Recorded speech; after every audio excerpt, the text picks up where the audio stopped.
Para are included, where you're really focusing totally on enhancing the good qualities.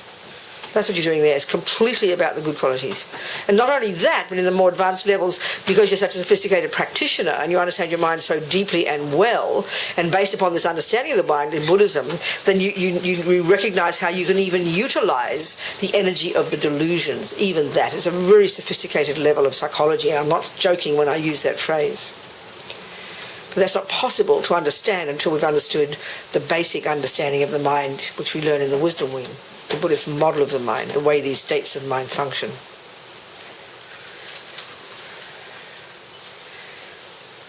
So our practice is progressive, incremental, step by step.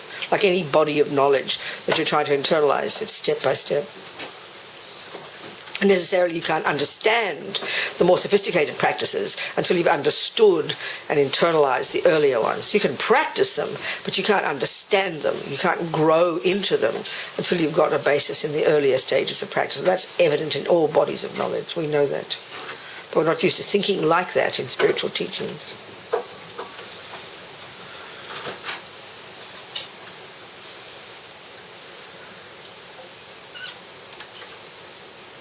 So from the Wisdom Wing point of view, what we've been talking about, apart from controlling our body and speech and abiding by the laws of karma, which then in particular here we're discussing the mind, the delusions in particular, these neuroses, these misconceptions, these toxic emotions, these I was going to get into the main ones, which we've been talking about in broad terms. Let's go into particular terms now, and then let's go into gradually look into the root delusion, which is the one we have to uproot altogether, such that when we've uprooted the root one, then you're climbing out of your samsara and you're proceeding into your nirvana, and you can't fall back after that. That's the so-called realization of emptiness. That's where Buddha's teaching is about selflessness, which is where he diverged from the prevailing views at the time and went in his own direction in relation in particular to his understanding of the nature of self and the nature of how all things exist. So when we look at these three toxic emotions, these three poisons, as the Buddha would call them, the root one that gives rise to attachment and which then in turn gives rise to aversion, the root one the word literally is ignorance, just ignorance, in Tibetan ma-ripa, unawareness. But clearly, like all these words, it's got a very specific definition and function. But if we use a colloquial term for it, it really explains it to us, and it's known often as ego-grasping, self-grasping. So the character of all the neuroses, all the toxic emotions, is that they've got this intense energy of fear. They're rooted, all of them, in fear. This is very fascinating. Many often people say, if you've studied a bit about the Buddhist model, you're not going to hear in the list of the different unhappy states of mind, you won't hear one called uniquely fear, because all of them, their nature is fear. They're rooted in fear. Their flavor is fear. I think this is evident. If you look at a person being angry, their eyes wide in horror, shouting and yelling and freaking out, that's a serious panic attack. I'm not joking. But just because we call it anger, if you saw a person having a panic attack and you saw a person from the distance being angry, you wouldn't see much difference. They're flailing about, having their eyes wide in horror. Because we call one anger, they're just angry, No, they're having a panic attack. It's completely hysterical. Why? Because anger is a response to their attachment not getting what it wants. And attachment is the main voice of the root delusion called ego-grasping, this primordially held, ridiculous, mistaken, distorted sense of I. So these are the misconceptions that are deeply ingrained and have been for eons in our mind, Buddha says. They're all misconceptions. And it's at the emotional level that they do their harm. We can see it, which is how come we kill and lie and steal and terrorize and murder and rape and all the rest. Because we're driven by these insane voices of ego.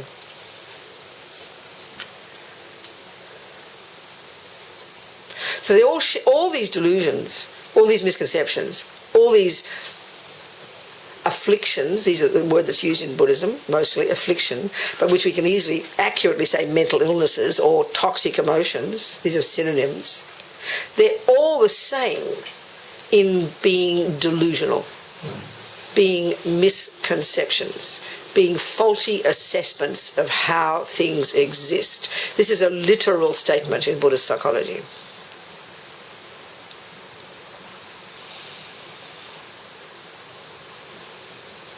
And that's what we don't see. We don't think of it like that.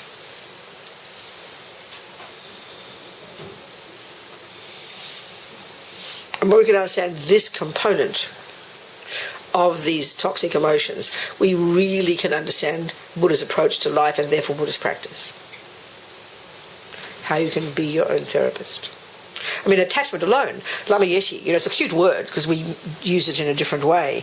But as Lama Yeshe says, I can tell you about attachment for one whole year. You never begin to understand it. And you start, deeply working inside. And don't hear that as cosmic in any way possible. It's practical. But it's initially a mystery to us. So it's really very subtle. It's multifaceted.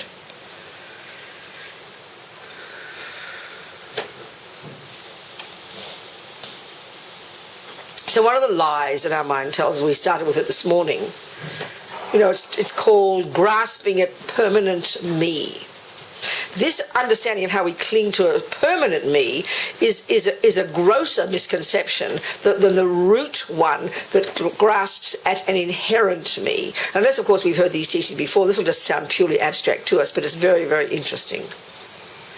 So even to see how we cling to a permanent me is very powerful and is a stepping stone to understand emptiness, to understand selflessness. It's very powerful. And it's fairly evident, although it's pretty instinctive as well. So and one of the earlier, Buddha gets us first of all in his teachings. He doesn't get us to understand emptiness first, that's too subtle, but he certainly gets us to understand impermanence. Impermanence is a simple word, Again, like all these things, Buddha didn't create all this stuff. He doesn't own it. He's got no copyright on it. He simply observed the reality that everything in the universe as we know it, people, things, and all the objects that people use are all impermanent. The mind itself is this dynamic, constant, everything is a dynamic, constant process of flux and change, isn't it? It's sort of evident. We don't learn from this. We don't join the dots. So because what the Buddha is saying is a massive misconception in our mind, deep in our bones, that we don't articulate, but which is the main source of so much of our suffering, is that we cling to things as if they weren't changing. And it's very linked to attachment. So attachment is this primordial, let's say in relation to my grandma's cup, Where's my grandma's cup? All this conceptual story about the value of this cup, It's grandma's cup and it's worth this and it's that and it's antique and it's special. So I'm super attached to it. So one of the characteristics of attachment, all the delusions are like this, is that you think about the object all the time. It's in your mind. So that torturer in prison thinks about torture all the time. So that's why the words we might use for obsessive, compulsive and fixation, all those words, they're just variations of attachment. They're other words for attachment. Attachment has this, and all of the delusions do have this energy of being fixated. We can't stop thinking about them. It's sort of obvious. If you're angry with somebody, you can't stop thinking about them. You might as well be attached to them because you can't stop thinking about them. We know that. So attachment is like that. Also, if I'm attached to my grandma's cup, and I've obviously put on all this extra value to it, even if it's an ugly cup, you think it's a stupid-looking cup. For me, it's so important, so special, so I put all this meaning onto it. That's attachment's job. That exaggerates its deliciousness, exaggerates its value, etc., etc., exaggerates its importance to me, and therefore exaggerates its power to make me happy. Because attachment assumes its presence will make me happy, like attachment to a person. So the other thing that this brings is then naturally I can't bear the thought of its breaking. So that means that I'm opposing another lie on top of it, even though it's evidently not true, that it won't break. So when your cup breaks, you're devastated. Why are you suffering, Ravina? My beautiful cup broke. My beautiful boyfriend left me. No, you're not suffering because of that. You're suffering because you attached to him or the cup and believe therefore that you'd have it forever. I always quote Nicole Kidman, and I love Nicole Kidman, but I quote this story, which I read a story in Vanity Fair years ago, which was still with Tom Cruise. And she said at the end of the story, so vivid, "We will be together until we're 80, she said. We understand this totally. This is exactly how we are when we're attached to something. We add this extra component to it because we can't bear the thought of not having it. So we imagine it will be there forever. And we believe that is true. It's not just hoping we'll be together to 80. So you've got to analyse that. It's fascinating because the fact is we know they weren't together until they're 80. We know it changed. So what is it in us that makes us believe it will last until we're 80? It's very fascinating. Because we all know people get divorced, we all know people die, but we can't bear to think about it. So we put this lie onto it because we can't bear to think of not having it. So it's not even as, oh, I hope he won't leave me till I'm 80.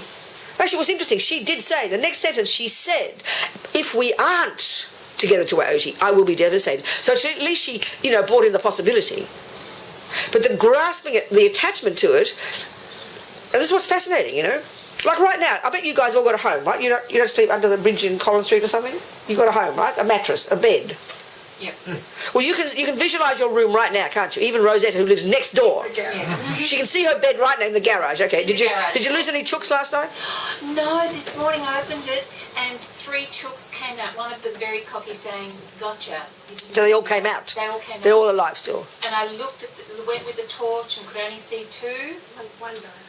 And one died? The night before. Oh, the night before. Yeah, but last night I only saw 2, but 3 came out this morning. That's Good. a delusional Good. mind, isn't it? There you go. So we can all imagine, even Rosetta, her bed next door, we can imagine our house. So naturally, this sounds so silly to say it, you know that when you leave here this afternoon, you're going to go back home and you know it's going to be there. You know it's going to be there. You don't say, oh, I hope my house is still there. You don't say that. People think you're demented. You've got anxiety attacks, You just know it will be there, don't you? Yes. Don't you? Well, yes. Nicole was convinced that he would always, so then we assume it'll always be there. That's, one part of us knows intelligently that houses burn down, that husbands die, and people leave us. We know that, but it's because we can't bear to imagine it will happen to us. Then we don't question, literally, a hope rather than a truth. So then you're accused of being kind of depressing. Do you understand? If you say, oh yeah, well, I could die at any moment, because that's what the Buddha said we should think of, because it's true. But it doesn't have to be depressing, that's the whole point. But we hear it as depressing. But it doesn't have to be. And there are very obvious examples of how we know things are impermanent and we don't mind.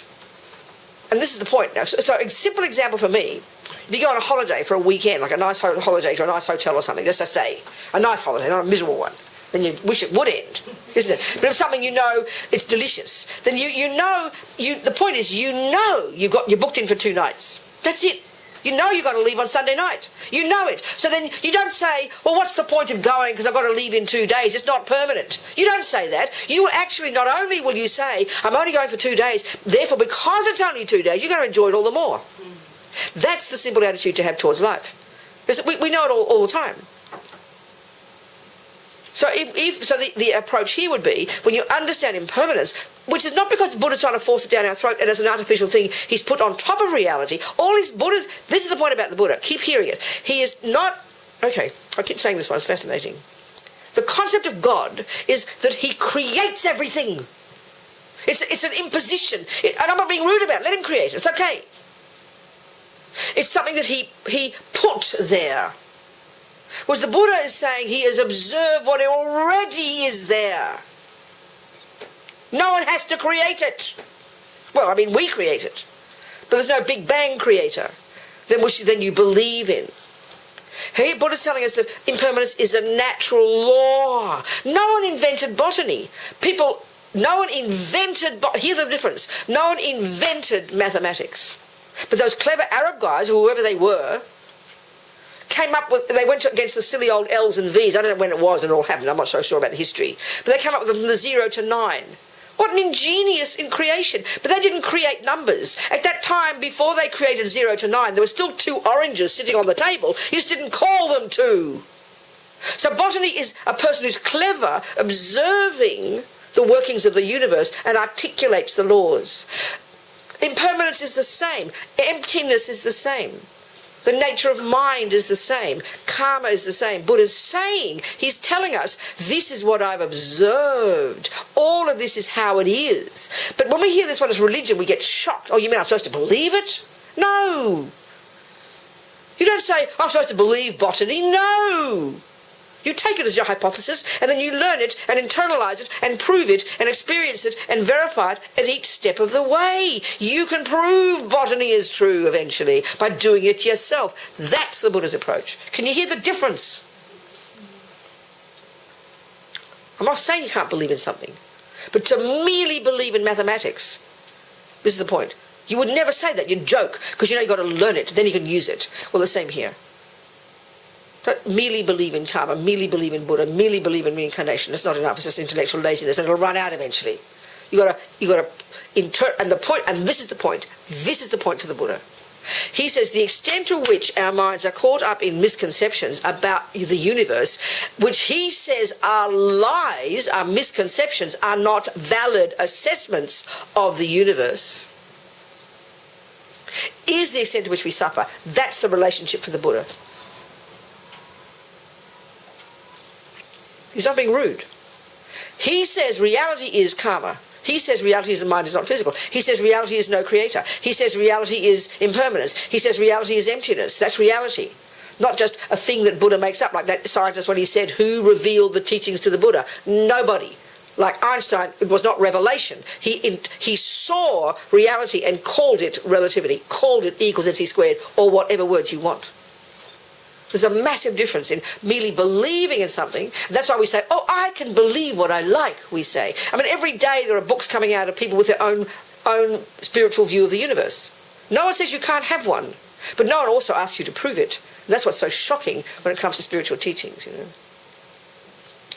I'm allowed to believe what I like, we say. It's beyond idiocy. It's beyond stupidity. It's beyond arrogant, actually.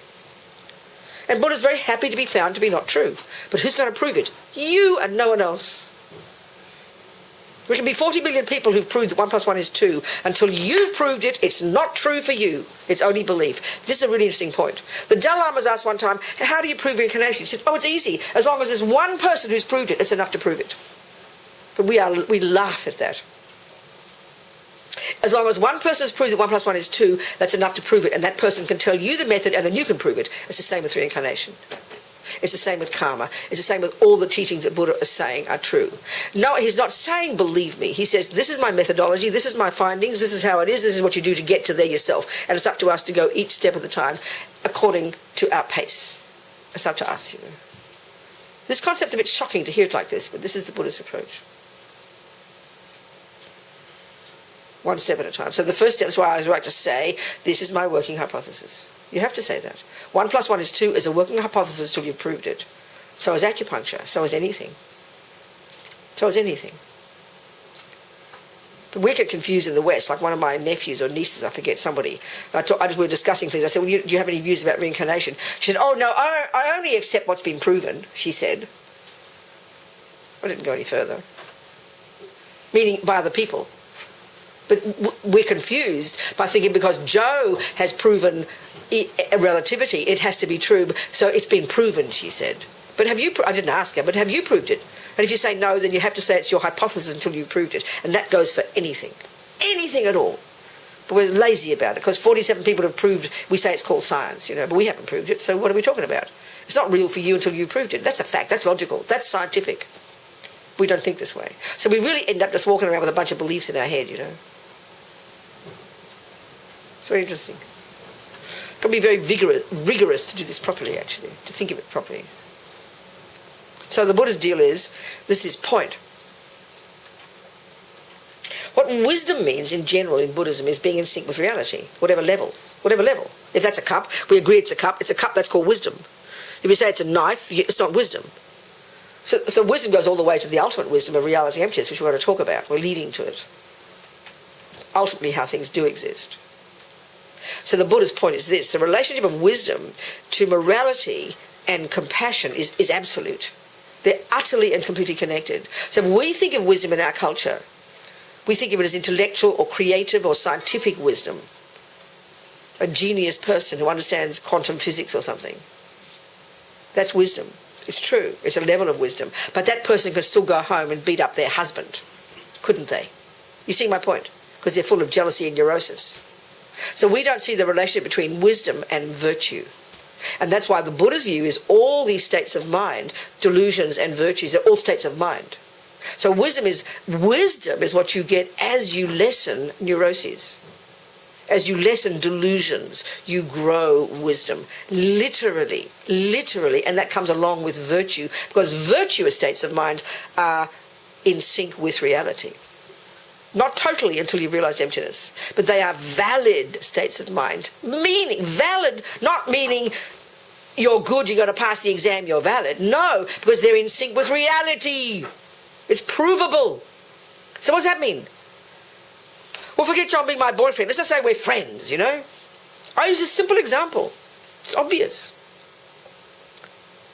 We're chatting away. You see us from the distance, and you see our body language. We're looking friendly. We're leaning towards each other. He's laughing, I'm laughing. You know, you can tell we're being friendly. You can tell we're not about to kill each other. You can tell by our body. We can see it. Oh, look at those people. So if you, being precise in Buddha's terms, what's prevailing in our minds while we're chatting away here is kindness, love, compassion. That's the names of the states of mind you might state. Or rejoicing. And he tells me he just achieved something, I'll be so happy for him. He tells me about his headache, I'll have empathy. That's compassion. So rejoicing, love, compassion, empathy are in my mind, in his mind. And the point is this, have a look at the way we behave with each other when virtues are prevailing. And virtues, like non-virtues, like delusions, are rooted in being conceptual stories.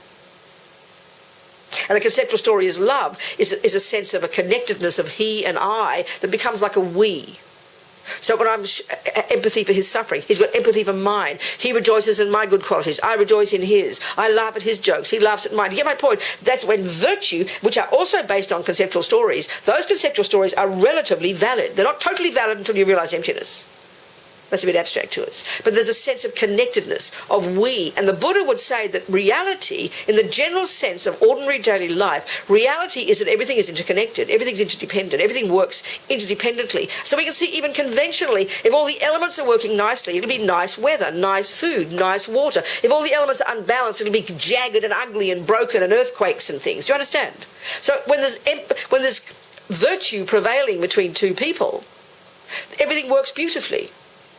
That's reality, Buddha says. Interdependence is that things work well together. That's when everything's working beautifully. Then when it comes to humans or beings, virtues are then prevailing. So you can see the difference. Now, no, you can see how it is. Now let's say we suddenly start to fight. He accuses me, or I misinterpret one of his words and I think he's being mean to me. And suddenly this we, look at it, is cut in half into two separate self-pity me's. How dare you do that to me? I didn't do that. Yes, you did. No, I did not. And suddenly the we has gone out the window. And now what's prevailing? Misconceptions. My attachment over-exaggerates my expectation that he make me happy. His anger over-exaggerates the thing that I said that he thought was insulting him. Suddenly when there's two self-centered neurotic eyes with our ridiculous misconceptions, and then all nonsense is now happening. So it proves we're not in sync with reality now. We're not in sync with interdependence. We're not in sync with harmony. Because delusions are liars. So the whole practice of lessening delusions, lessening ego grasping, lessening attachment, lessening anger, you grow a sense of virtue, and that means you also grow wisdom, which is a sense of you can see beyond your own nose. When I'm full of attachment and anger, I can't see him except through the lenses of my own pathetic needs. If there's virtue here, I see him more realistically as he is. My eye goes beyond my eye to encompass him, and it's called we. That's because virtues have that character. So they're, relatively speaking, valid conceptual stories. So as you lessen delusions and grow virtues, one of the consequences is that you get more content. 1. 2, you become wiser, quite literally, because you're seeing beyond your own pathetic needs, and you now can see others more clearly. You can see things more as they are, unclouded by your fantasy nonsense. And you become more compassionate. So wisdom is utterly linked to virtue, and wisdom is utterly linked to seeing things more clearly. So the development of wisdom in Buddhism brings more intelligence. and brings more virtue. Whereas only intellectual wisdom doesn't touch the virtues, doesn't touch, you can be a psycho, but still be brilliant at mathematics. That's not the kind of wisdom Buddha's meaning. It includes that. You can also be brilliant at what you do, because your mind's super clear. Wisdom in Buddhism is linked to virtue and linked to reality in all aspects.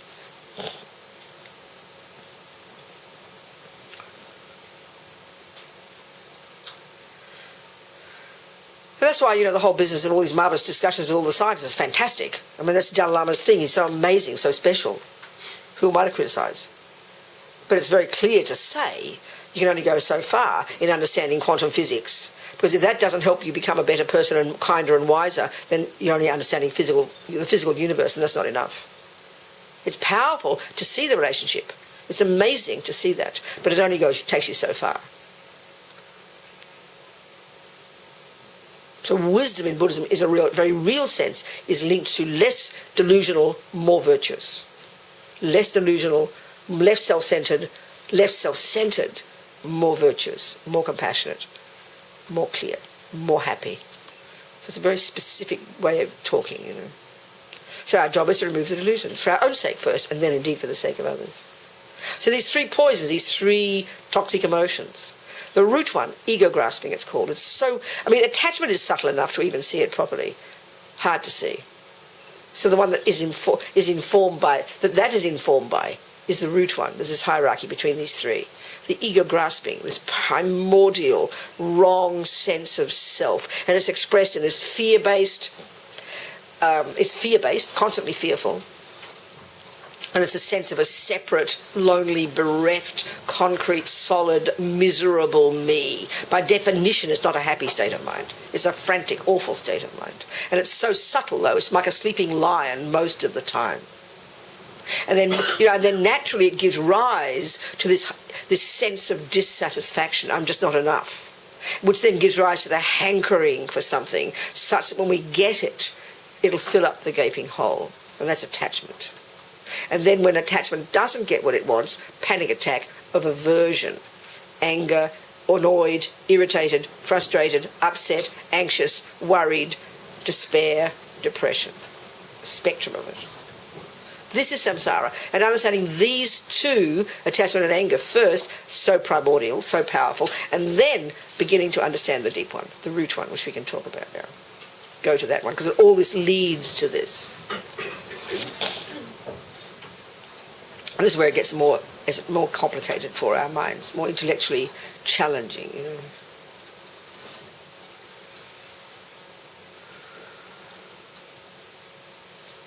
So basically, what the way that Tsongkhapa, our 14th century lineage Lama, where he packages Buddha's teachings in terms of understanding reality, finally, ultimate reality as they call it, is in terms of the best ways, in terms of the two truths, they call it. That everything in the universe, things we know and cognize and see and taste and touch and smell and use, including our own self, including our mind, these are all called, these are conventional phenomena. These distinct, different phenomena that all have their own function. So the conventional reality, the conventional existence of all of them, the way all of those things exist conventionally, as they say, is in terms of interdependence. This very general word, or more specifically used often, dependent arising. Use it as a noun, that everything, toilets and people and dogs and minds and cushions and whatever we can posit as existing conventionally, exists in dependence upon many, many factors.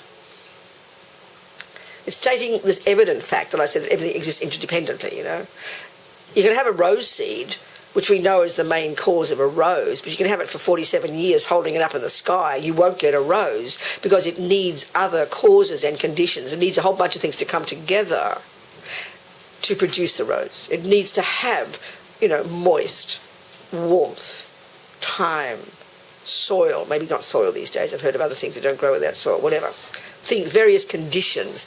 Everything is like that, which implies there are many bits and pieces that have to come together to produce something. So that's kind of evident, but Buddha takes this one as it has massive meaning for him. Massive, massive, massive meaning.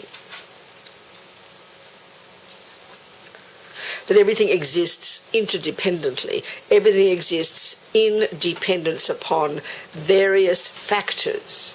And he narrows it down. We can be described in the Buddhist teachings as at 3 levels of interdependence. And each of these is actually also coming from his own arguments, his philosophical debates with the views that were prevailing at the time, which the Buddha would suggest are universal views, but they were prevailing at the time in India, that he then debated with. And that's why he diverged in his own direction, specifically in relation to this first level of how things exist interdependently. And he's arguing with some of the prevailing views at the time. But we can see when we listen to it that he's pointing out mistakes that everybody's mind makes. So we have to understand first that everything exists interdependently. First of all, in terms of causes. That everything in the world as we know it is a phenomenon that came together as a result of many causes coming together, like the flower, the seed, the water, etc., etc. And then eventually it turns into this flower. So it's clear that a flower is a dependent arising insofar as many causes had to come together to produce it, or that it is the culmination of the coming together of many causes. I mean, we get that. We go, well, what's telling us that for? We kind of know that. Well, this is arguing with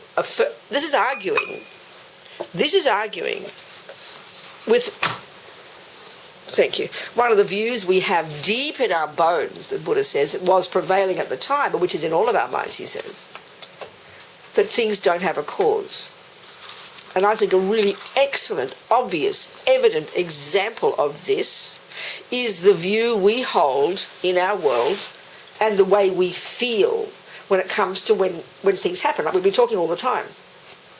And my relationship with John. Why are you happy, Robina? Oh, John is so kind to me. Meaning that my happiness is the result of his kindness. Meaning his kindness is the main cause of my happiness. Hear that as a simple phrase. What's the cause of happiness? John being kind. You hear that? You state it as a philosophical position. That's what we think. Why are you suffering? John was mean to me. So what's the cause of suffering? John being mean to me. That's what we think philosophically. We don't call it a philosophy, we just call it a feeling, and we believe it.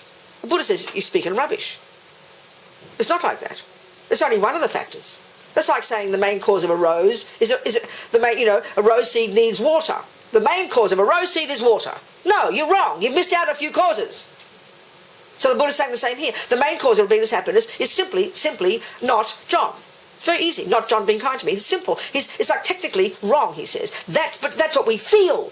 So he says we believe that I'm this innocent victim. Being an innocent victim means you didn't do anything to deserve it, isn't it? That means you don't believe that you play any role in your happiness and your suffering. You didn't even ask to get born. We even that view. My mother and father made me. Our materialist view reinforces this. That Robina, the entity called Robina and her mind, there's nothing in Robina that plays any role that created Robina. Think of the meaning.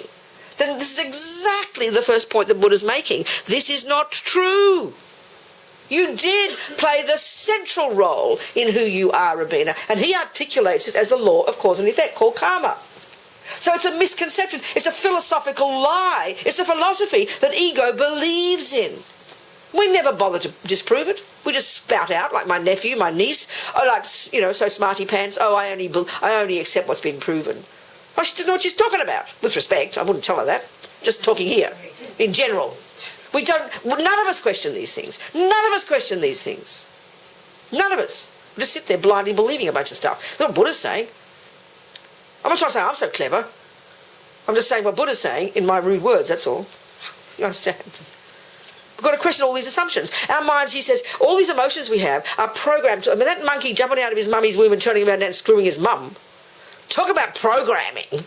Well, everything we think and do and say, 99% is just programming. And we believe blindly whatever seems to arise in our mind. We never question. So this is why one way of saying what being a Buddhist is unpacking and unraveling layer upon layer upon layer upon layer upon layer of all these assumptions. And the fact is, if it's true what the materialists say, then you will prove it to be true, and you'll thank Buddha for his kindness. We say, goodbye, Buddha. That's the point. You've got to prove it to be true. That's the point. So we're just talking intellectually here, you know, Buddha's views. So the first argument then about emptiness, so okay, this dependent arising, that this person, okay, so all this first one about dependent arising, that all these conventional phenomena, cushions and microphones and cups and people. So this is an important point now. When we hear Buddha say selflessness, there's no self, we get all kind of confused, utterly, completely confused. So let's say here, we can see John's, that's a person. He's called a person, okay? There's called a watch. That's called a box. That's called a cup. That's called a cushion. That's called a carpet. These are sounds with an Australian accent. We know the sounds. Because we've learned that we speak this language, we can immediately recognise those shapes and colours, and we can know that those labels refer to those phenomena. So we are an example of a type of phenomena called a person. We would agree. We're not a box. We're not a toilet. We're a person. Okay? So the word in Buddhism, self, I, me, myself, person, they're all synonymous. They're the same. They mean the same thing. So we are an example of a person, a self. This is a crucial thing to remember. We are a self, conventionally. And the Buddha's saying a self, like a cushion, is the culmination of many causes. And the main causes of a self are the past actions done in that continuity of the mind of that self in the past, based upon a delusion in them, an action in the mind done by the person in the past with their mind and their body and their speech that imprinted a seed in that mind of that person that then is now ripening as an experience of that person. So we are the creators of that self. We are the creators. It is absolutely the product of causes and conditions, not the causes and conditions only of mummy and daddy. They are one of the causes and conditions. They definitely are. My brain is a cause and a condition for being a reasonable person. They are causes, but he says we're missing out the main causes, the past actions in that consciousness of that person. That's Buddha's view. So then you think, that's interesting, that's a nice piece of science, I'll pass my exam, boom, and I'm the same as ever. No, the experiential implication of this is the whole point. And the experiential implication of believing I'm an innocent victim, that's the point. This is why we suffer. Buddha's saying all the views we have in our mind inform us and manifest as our happiness and suffering. So believing there is no cause of me as far as I'm concerned, that makes me believe I'm an innocent victim. Poor me, I didn't ask to get born, it's not my fault, and that brings the torture of attachment and anger and pride and fear and dramas and nightmare. That's why we suffer, Buddha says, because we're not in touch with the reality of causes and conditions. Okay, this is only a hypothesis for us now, because who's got clairvoyance? We can't prove it yet, but this is the theory of it. So the implication of the wrong view, that I didn't ask to get born, it's not my fault, I'm an innocent victim, is that you're going to suffer mightily. And the implication of this view the Buddha suggests is the right view, you don't have to believe it, just listen, is that then you start taking responsibility and you'll stop suffering. That's the point of having wisdom. Not just fill your head with stuff and then pass your exam in philosophy. Not like that.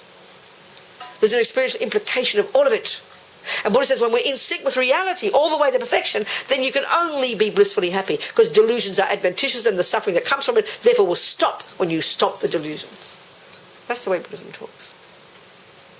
So the very first level of dependent arising, think about cause and effect, think about karma, think about that. That's the antidote to the self-pity me, the antidote that I'm an innocent victim that didn't ask to get born, the antidote to the first grosser level of cause and effect, you know. Now the second one,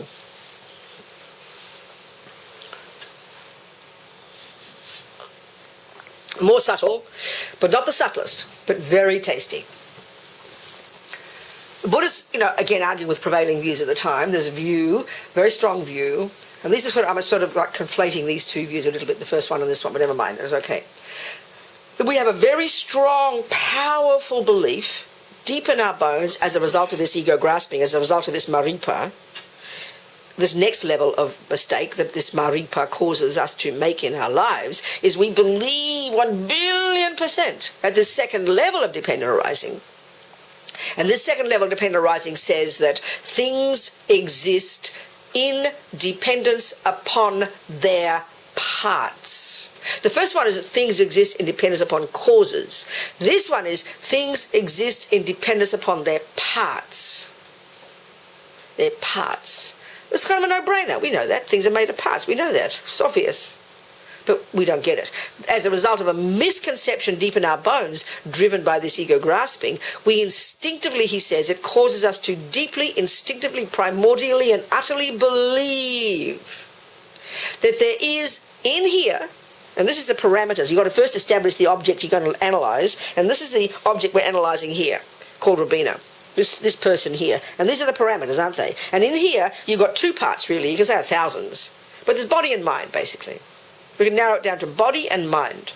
We can narrow it down to body and mind. The Robina is made up of body and mind. And when you look at the body, you've got millions of parts. Look at the mind, you've got the love, the hate, the this, the that. You've got millions of bits and pieces. All together, we can narrow it down to body and mind. Do we agree with this?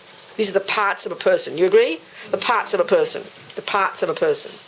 And the Buddha's saying this, that because of this ego grasping, this maripa, we totally and utterly and completely, totally believe, utterly, and act every single word. All our language expresses it, our actions prove it, that we believe that in here somewhere, walking hand in hand, as my friend Pende says, with all these other parts, there's a very special part that kind of runs the show called I. And he says, don't be silly. Of course there isn't. But they study this in the Tibetan monastic university system for 40 years and do lots of meditation and prostrations and practice and purification, and then go meditate for another 40 or countless more lifetimes just to get it. These points are the subtlest ones. These are the deepest illusions, this ego grasping, to get rid of. And all the other stuff of karma and thinking about the mind lead us to this. So let's look at that one. Let's see if we can we can prove Buddha's point here, because it sounds ridiculous to us. So the Buddha's saying these instincts, these beliefs are so primordial. You can't just say, oh, it's wrong, because we believe them. It's like you believe them for so long, nothing in the universe will cause you to not believe in them. You've got to unpack and unravel and argue with them at a conceptual level first. And then through much meditating and practice, the penny will eventually drop. I mean, we know the earlier one, the lie that's a grosser lie about impermanence is easy to prove. We know houses burn down. Even more simple. We know death happens. If we did some surveys in a 20-mile radius, 20-kilometre radius, we go around with our little book. We never do these surveys, with our little clipboard. Knock on the door. Good morning. Did anybody die last night who didn't expect to? You've got to get some yeses. We all know that. But that person went to bed like you and me last night with a total, not even a belief like, oh, I will wake up in the morning. No, just an assumption. That's how deep these beliefs are. They don't even get articulated. They're just an assumption that I'll wake up in the morning. So did that person. Well, that proves that, you can't say with absolute certainty that you wake up tomorrow morning. But even as we hear those words, even as I say those words, I don't believe them. Do you hear my point? I believe I'll exist tomorrow. I know it. I feel with absolute conviction, even though I know intellectually, the two parts of me, like schizophrenic. I know intellectually, I'm convinced by the argument of impermanence. And you do your surveys, because we love doing surveys and market research, and it will prove that some people do go to bed and die the next morning without expecting to. That's a fact. But we don't believe it. We don't believe that'll be me. It's always someone else, isn't it? So that's easy to prove. It's still, look how hard it is to experientially prove it. That's the point. So this emptiness one is much harder intellectually to prove, and not impossibly, but so much harder to experientially prove. So you've got to squeeze your brain more, as Lama Yeshe puts it, for this one. Impermanence is easy to say intellectually, it's not a problem. But look how hard that is experientially even. So this one, let's look at this one then. Let's use logic to show how silly it is. Okay, so We have to sort of, have practical discussion. So if I say to you, I have a cup and a clock and a table. It doesn't have to be that many. 3 things. I have a cup and a table, a cup and a clock. Okay, forget it. A cup and a clock. You can see. So if I say that, this is an important point. If I say these words, then it would be useful if my words are in sync with reality, wouldn't it? So you'd be really if I say to you, I have an elephant on my table, you'd be worried about me, wouldn't you? Do you understand my point? You'd be very bit worried. Because you can see pretty quickly the thing that's labelled an elephant, which we all agree in English language is an elephant, is not on my table. So Rabina's got a problem. And that's what Buddha's saying. We're all believing in lies all the time, right? So, conventionally speaking, we have to prove, we ought to be able to prove that that's a true statement. And that means that there's a referent object for the thought that I just expressed. There has to be, that's what a truth is. That's what a valid statement is. That's what a valid cognition is. The thought of it, at this level, the concept and they're in sync. So simply speaking, then you have to prove that what I just said was true. So, and this is very simple in terms of numbers. So how many phenomena have I stated here? I'll repeat the statement. I have a cup and a clock. How many phenomena have I stated? 3. Say them. Okay, so I've named 3 distinct dependent arising phenomena. One is I, remember? One is cup and one is clock. We agree with that, don't we? Yes. And this is getting closer to the point about this business of interdependence. There's very distinct meaning of this in Buddhist psychology, Buddhist philosophy. So, things depend upon each other in different ways. So here, can we agree that if that's a true statement, you would have to point out 3 phenomena that are separate from each other, meaning independent of each other, in the simplest sense that they're separate, they're independent. You accept that? You accept that? You accept that? You accept that, don't you? That we have to point out 3 phenomena that exist without depending on the other. That's another way to put it. Do you accept that? So Rabina can walk out the door. The clock and the cup will be fine, won't they? So the existence of Rabina, the existence of the clock and the cup do not exist in dependence upon Rabina. Can you hear that? Okay. If you said the phenomenon was called Rabina's cup, that's another discussion. We're simply saying cup, clock, person. Cup, clock, Rabina. Cup, clock, I, self, person, Rabina. Rabina is the name of this self, this person, this I. Do you understand? So and we can agree that a cup, and that's why you've got to have the understanding of a function of something. When you have to first establish things existing conventionally, and you work out what its function is. This is massively important to really understand emptiness as we progress, in our understanding. So we've got to know that for a cup to exist, it means to function as a cup, which is to hold tea. For the clock to exist, to function, to tell the time. Do you understand? That they don't depend upon each other, do they? They don't, do they? And they don't depend on Rabina. So that means we can point out 3 independent, that's the word, separate phenomena, which means each of which doesn't depend on the other for their function. And therefore, if the cup breaks, the clock doesn't collapse, does it? Do you want to see the hand suddenly stop? Do you understand my point? Mm-hmm. If the clock breaks, the cup is fine. And if Rabina kind of dies, the clock will still exist, won't it? So we understand. It's very logical. That means they're independent phenomena. Okay, now, I'll make another statement. I have a nose and a foot. Do we accept that? Just conventionally speaking, without any analysis, we'd accept the ordinary use of the word I have a nose and a foot. So you look quickly with your eyes, and you see over here that the Rabina indeed has a nose and a foot, right? You can see there's a foot. And there's the nose. So they function. So then, okay, what we have to do here conventionally, if that's a true statement, it has to be exactly the same as the first statement. So how many phenomena did I mention? 3. Eye, nose, foot. Yeah? Agree? So this is the point. This is now we're getting to the point. So, do we agree that my foot, to do its function of walking, does not need my nose? You agree with that? And for my nose to be snotty and snorty and do everything and breathe does not need a foot to do its job, does it? So you can see that the nose and the foot are independent, aren't they? So now we have to point out the third phenomenon, which is called I, Rabina, yeah? Don't we? So we have to, and this is the Buddha's point. Buddha says we believe that in here there is another phenomenon, like having the same status as a nose and a foot, another phenomenon called I, which we believe that is independent of the nose, the knee, the foot, and every other part. We believe there is a separate piece called I that is the owner of the foot, that is the owner of the nose, and indeed the owner of the hand.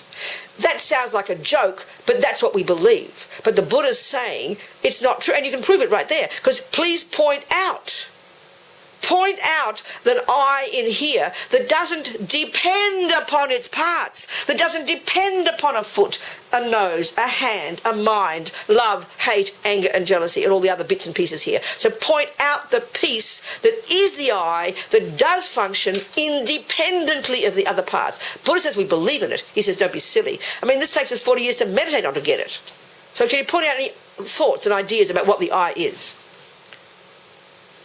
Doesn't exist. No, that's easy to say. I've just said that. Merely I. Ego. Yeah, all those right, good, nice words. Yeah, fine, great. So, but we don't believe it. Huh? Ego? Okay, ego is another word, a fancy word for I. And we're trying to find the I. So what would be the I? What would be the I inside here? I mean, we say it, don't we? We say I have a nose and a foot. We say it, don't we? So we say it. And this is the tricky part. The Buddha says when we really understood that statement, we will know it's a valid statement, that I do have a nose and a foot. But what we don't realise we're doing is that we are imposing upon that word I an extra component of independence. We don't realise we're doing that. And that's why when John will attack me, well, he'll say, your nose is so ugly, Robina. How dare you insult me, I will say, won't I? Why do we say that? Because already we do know that there's a feeling of I that's connected to my nose. But if the I were really there, independent, think, if the I were there, if there is a piece in there called I that is independent of the nose, the I wouldn't mind. Just like the cup wouldn't mind if the clock broke. That's the point. But we know we mind mightily. So we've got to analyse our assumptions. Can you hear me? I mean, if my hand breaks, the foot won't be hurt, will it? That's a good example. My foot is not my hand doesn't have a panic attack if the foot breaks. But I will just say, I am in pain. So here what Buddha's saying is, when we do the more analysis, we either think that there's an I that's separate as the owner, or we think, well, all of me is I, which is one of our common ones, you know. Well, all of me is I. The I is all the parts. And we've got to argue with both of those because they are both misconceptions. Complete, absurd misconceptions. The first one is evident. The first one we use is the I is the owner. The owner. The I is the owner of the foot and the owner of the mind. Well, keep going. If you divide yourself, this is a really good meditation to do, start breaking yourself down into your component parts. In your meditation, you can do this to a rigorous level of where you've literally exhausted all the components. It's like unpacking the package called I, and you're going to have a bunch of pieces of mind, love, hate, good ones, bad ones. You understand? You have many components called the pieces of your mind. You're going to have your sensory consciousness, ear consciousness, all the bits and pieces that make up the mind. Then you have all the bits and pieces that make up your body, and you've got these piles of things. We believe totally that if we've exhausted that breakdown, we're going to end up sort of now being found out. This special little secret little kind of embarrassed, self-existent little embarrassed, naked little I in there that's been running the show the whole time has now been discovered, like a mini-me. You won't find anything, Buddha says. You'll only find the parts. You cannot find a me apart from the parts. It's the same with a cup. It's easy. My cup has a base. That's a statement without analysis that we can accept conventionally. But we say that statement, we're saying there's my cup, there's one phenomenon, and there's a base, another phenomenon. It's like that, isn't it? It's two phenomena, right? Cup and base. There's two phenomena. There's two words. Is cup one word and base another? And each of them, if you point out what it's pointing to, they're each pointing to something different, aren't they? But take away the base. Where's the cup that owns the base? because the base is part of the cup, and the cup is nothing other than the parts. But you can't say the cup is the parts. That's the point. It seems like stupid. But the cup, this is the third one, this is the final one, and it all leads to this. The cup is a name we give, that we impute upon the valid base, the parts. The parts, the parts. The Rabina, I, self, is a name we impute upon the parts. And so as Lama Zopa says, and this is now, this conventional reality which we're talking about leads us to this ultimate conclusion, that therefore there is no independent I. There's no I that's separate from the other parts, because I is a label we impute with our mind upon the parts. But you won't find an I separate from the parts. So then we'll go, oh, you mean I've got some parts? Phew, I've got something. No. Nose is merely a name we impute with the mind upon its parts. Well, I've got a nostril. No, I'm sorry. Nostril is merely a name we impute upon its parts. And so you'll go till the cows come home. You can never pin down any one phenomenon that is existing, and this is the words for it, inherently, intrinsically, in and of itself, from its own side, etc., etc., etc., the terms they use. So we go, oh, this is interesting, this is very nice, very clever words, yeah. What's the experiential implication of this one? Freedom from suffering. You finally cut the root. You're on the way out of your samsara, and you're now beginning into your nirvana. You will not go back after this one. This is the one we've never done until now, to cut this belief, to cut this misconception. This is the root misconception. This is the quote-unquote realization of emptiness, and after lunch we'll talk about the meaning of those words. So any questions before lunch about that so far? And we can go into it in more detail after lunch. Just trying to see the point of it all, not just intellectual.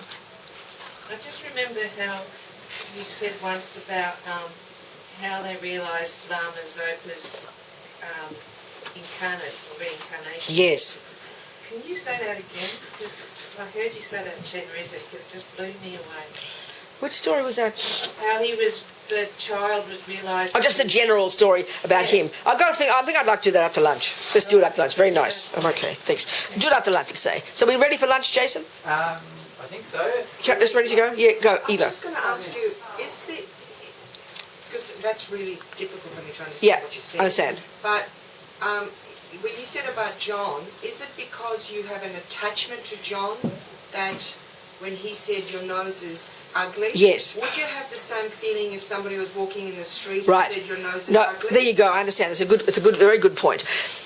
Both would be the same response. I'd be offended still. How dare they talk about me like that? Or laugh. Or laugh, either way, but it would be much more powerful because I'm attached to him, because my massive expectation that he must adore me at every moment is shattered, of course. But the delusion we're pointing to, the root one, in both cases would be the belief in a separate me. That would be the same. But yeah, absolutely good point. It would be much worse. Yeah.